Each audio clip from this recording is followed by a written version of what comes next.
નમસ્કાર, સમાચારો સાથે હું છું જયેશ। તો પ્રથમ સમાચાર સુરતથી કે જ્યાં અઠવામાં એક દિવાલ ધરાશય થઈ છે અને જાનહાનિના પણ સમાચાર આવી રહ્યા છે। આપણે જણાવીએ કે અહીંના મકાઈ પુલની અંદર જર્જરિત ઇમારત તોડતા દરમિયાન આ દુર્ઘટના ઘટી છે। સેફટી સાધનો વિના શ્રમિકો અહીં કામ કરી રહ્યા હતા। જર્જરિત દિવાલ ધરાશય થતાં શ્રમિક ગંભીર રીતે ઘાયલ થયો છે। સારવાર માટે ખસેડાતા તબીબે શ્રમિકને મૃત જાહેર કર્યો।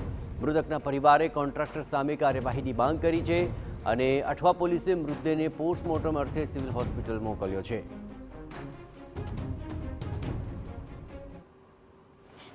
ચાર માળની એપાર્ટમેન્ટનું કામ કરતા હતા તે મેં અમને પૂછ્યું ત્યારે અમને કીધું કે વગર સેફટી અમને કામ કરાવતા હતા।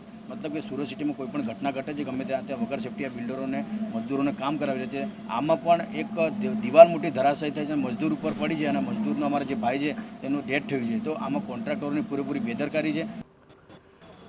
ફરી એક વખત કોન્ટ્રાક્ટરની બેદરકારીએ આ શ્રમિકનો ભોગ લઈ લીધો। સેફટીના સાધનો વિના આ જર્જરિત ઇમારત તોડવાની કામગીરી કરતા દરમિયાન દિવાલ ધરાશય થઈ ગઈ, જેમાં આ શ્રમિકને ગંભીર રીતે ઈજાઓ પહોંચી હતી। જોકે તેને તાત્કાલિક હોસ્પિટલ ખસેડાતા ત્યાં હાજર તબીબોએ શ્રમિકને મૃત જાહેર કર્યો। ઘટનાને લઈને મૃતકના પરિવાર સહિત અન્ય શ્રમિકોમાં ભારે રોષ છે અને કોન્ટ્રાક્ટર સામે કડક કાર્યવાહીની માંગ કરી રહ્યા છે।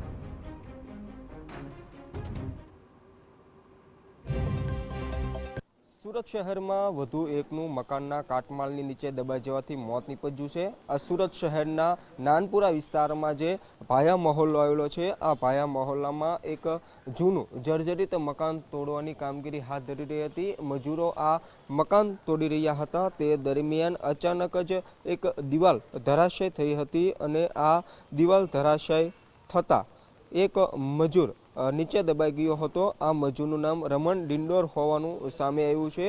તેઓને ગંભીર ઇજાઓ થતાં તેઓને તુરંત સુરત શહેરની સિવિલ હોસ્પિટલ ખાતે લઈ જવામાં આવ્યો હતો, જ્યાં હાજર તબીબે તેઓને મરણ જાહેર કર્યો હતો। જે રીતે રમણ ડિંડોર નામના મજૂરનું મોત થતાં તેઓનો પરિવાર શોકમગ્ન થઈ ગયો છે। સમગ્ર ઘટનાની જાણ અઠવા પોલીસને કરવામાં આવી છે। અઠવા પોલીસ દ્વારા આગળની તજવીજ હાથ ધરવામાં આવી છે। જે શ્રમજીવી પરિવાર છે તેઓ દ્વારા આક્ષેપો કરવામાં આવ્યા છે કે જે કોન્ટ્રાક્ટર છે તેઓએ લાલિયાવાડી કરી છે અને જે પણ મજૂરો હોય તેઓને સેફટી સાધનો આપવાના હોય તે આપ્યા ન હતા અને આ કોન્ટ્રાક્ટરની બેદરકારીના કારણે જ મોત નીપજ્યું છે તેવું જણાવવામાં આવ્યું છે। હાલ તો પોલીસ દ્વારા આગળની તજવીજ હાથ ધરવામાં આવી છે। કેમેરામેન સંજય સાથે મેહુલ ભોકળવા, TV9 સુરત।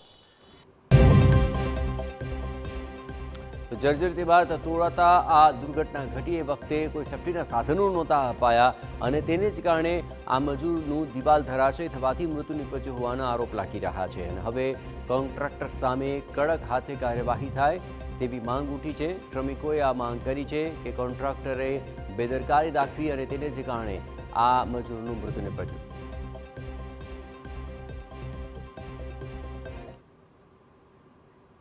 ગુજરાતમાં દેવું